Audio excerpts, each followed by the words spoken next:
Cher et noble jury, vous qui incarnez à bien des égards la grandeur de ce pays, de la francophonie, dirais-je même de l'esprit, et bien sûr vous, valeureuse et non moins noble assemblée, qui fête de cette soirée ce qu'elle doit être, à savoir un moment de félicité.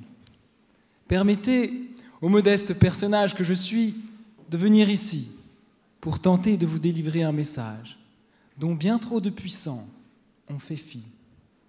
Loin de vouloir vous flatter, ma tâche sera de vous ramener à la dure réalité. Prenez cela comme une mise en garde pour ne point vous égarer, car au fond, je vous aime. Je ne suis personne, mais c'est en cette qualité que je vous supplie tous de bien vouloir m'écouter. Oui, vous, qui avez tout réussi, qui aux yeux de tous ici êtes des génies, octroyez-moi le rôle qui me revient, celui d'esclave, de suiveur, de serviteur, de l'impératrice et des empereurs que vous représentez en cette époque qui n'a somme toute pas tant changé. Pour qu'à l'instar de Marc Aurèle, je vous rappelle que vous aussi êtes mortels. Mesdames et messieurs, la grandeur, lorsqu'elle est perçue comme cette célébrité, comme cette autorité, voire même cette supériorité, n'est rien d'autre qu'une ombre. Une ombre qui grandit à force que l'on se rapproche du feu sacré. Aussi confondre cette conséquence secondaire, ce phénomène accessoire, est la réelle source de votre puissance intérieure, celle dont vous êtes toutes et tous incarnés, n'est rien d'autre que le meilleur moyen de vous égarer, car à force de vouloir vous en rapprocher, elle finit par rapetisser. Et à l'instar de Narcisse qui s'est amouraché de son reflet, vous, hypnotisé par vos ténèbres, vous mourrez. Oui, vous mourrez, car ce n'est qu'à proximité de cette lumière que l'univers nous donne le droit d'exister. Lumière ayant la fameuse particularité de s'intensifier plus on ose la regarder. Aussi la connaissance, cette puissance, mesdames et messieurs, ne tend les bras qu'à celles et ceux qui ploient le genou droit. Je crois qu'il convient maintenant de convier notre cher Aristote, que l'on disait petit et trapu. Bienvenue. Ce philosophe illustre, qui fut le terreau fertile grâce auquel le petit Alexandre finit par devenir grand, grand au point qu'il dit un jour que la terre ne pouvait tolérer deux soleils. Comprenez qu'il considérait être l'un des deux. C'est ainsi que l'empereur, après avoir conquis la Grèce, entré à Athènes, entendit parler de Diogène, homme qui vivait dehors dans un tonneau, écouté par des foules entières et respecté par ces dernières.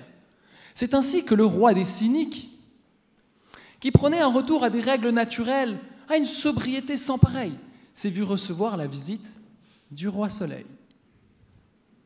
C'est ainsi qu'Alexandre lui dit « Diogène de Sinope, demande-moi ce que tu voudras et tu l'auras. » Diogène répondit « Alors, ôte-toi de mon soleil. » N'est-ce pas là une belle réplique de la part du roi cynique? N'y a-t-il pas quelque chose d'ironique? Un empereur face à un homme assis, doré par le soleil, lui cachant ses rayons durant quelques instants. Et voilà que le destin l'exhorte à cesser de se mirer dans son ombre pour enfin se retourner et regoûter à l'humilité pour réussir à conquérir ce qu'il a conquis. C'est fort de ce récit que maintenant j'aimerais partager avec vous ce que dans ma chair et dans mes cheveux j'ai expérimenté. Car oui, toute ma vie, j'ai cherché cet emplacement. L'emplacement de ce feu le plus ardent. Et je crois avoir découvert qu'il se trouve en dedans. Et vouloir s'élever, vouloir s'en éloigner, n'est rien d'autre que vous destiner à chuter, à retomber. C'est la dure loi de la gravité. Aussi, je vous invite à suivre le même chemin que moi. Celui de la servitude, de la soumission, de l'esclavagisme, mais volontaire. Pour que de cette pression qui vient d'en haut, vous puissiez plus facilement ployer le genou vers le bas. Pour qu'ainsi, vous puissiez gentiment approcher cette ambroisie, ce nectar vermeil, cette lave à la divine saveur, pour que de cette quête infinie naisse la poésie, puissance des grands, qui jaillira vers Dieu et vers elle comme une rare fleur.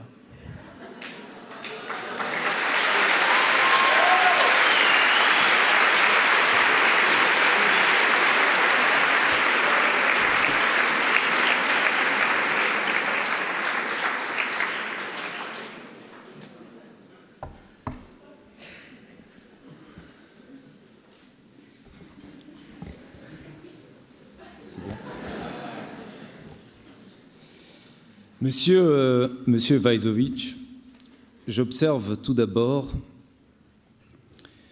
que lors des présentations des candidats, vous avez été ovationné alors que vous n'aviez encore rien dit. Le président de cette soirée nous a tous invités à être les porte-parole de soi-même. Eh bien, j'observe qu'à Genève, lorsque vous êtes le porte-parole du rien, eh bien, l'Université de Genève et son public trouvent ça absolument fantastique.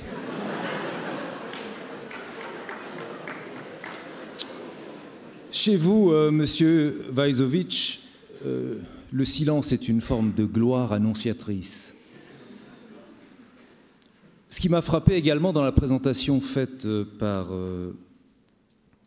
Madame Loriol, sauf erreur, c'est qu'on a mis en avant votre humilité, cette humilité dont on a vu qu'elle pouvait même s'exprimer lorsque vous vous mettez à genoux devant vos jurés. Mais enfin, ce qui nous a troublés, c'est que cette humilité, nous avions compris qu'elle tenait au fait, si je reprends les mots de Madame Loriol, au fait qu'un oiseau vous avait fait dessus. J'aimerais que le Club des débats mette au programme de sa prochaine soirée l'importance de la précision des mots, parce que l'oiseau ne fait pas dessus, on parle d'une défécation. Et j'aimerais que le Club des débats insiste sur les mots qui renseignent, parce que nous avions tous envie de savoir s'il s'était agi d'une défécation de mésange ou de corbeau. L'humilité, en tout cas, monsieur Vajzovic, nous savons que chez vous, elle est un cadeau du ciel, et j'en viens à ma question.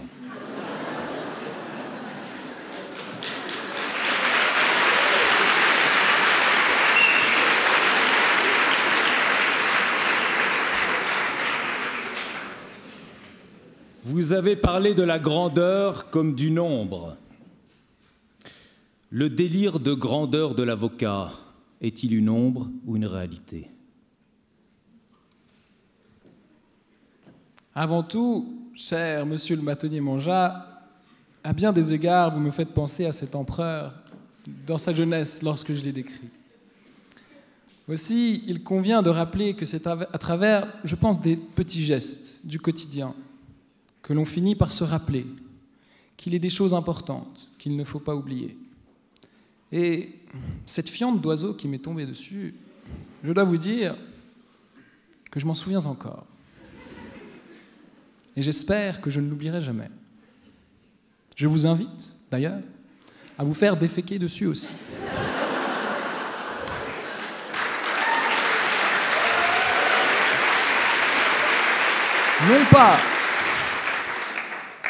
Non pas du tout dans le but de vous humilier, mais bien de vous élever. Parce que c'est ça que, pour ma part, j'ai pu vivre et expérimenter. Maintenant, pour ce qui est de votre question, je crois qu'à l'instar de notre cher maître Bonan, qui aimait à dire, et je l'ai beaucoup écouté et répété d'ailleurs, lorsqu'il disait qu'il y a des grandeurs qui sont des clameurs, des gageurs, et des petitesses humiliantes même pour ceux qui les regardent. Aussi, il s'agit maintenant de savoir si l'avocat peut, dans cette petitesse, trouver une véritable puissance. Et je crois que lorsqu'on parle de lui comme un marchepied pour son client, lorsqu'on parle de lui comme un écrin, cette espèce de satyre dans lequel vient déposer ce modeste personnage les complaintes et les souffrances qu'il a vécues durant toute une vie, vous n'avez d'autre choix que de vous sentir tout petit. Alors je crois qu'à travers ce désir de grandeur, vous vous perdez, car ce qu'il faut, à mon avis, c'est sentir le client. Et c'est grandir le client pour que petit à petit, vous puissiez disparaître et approcher cette vertu que j'ai tenté de vous dessiner. Je vous remercie.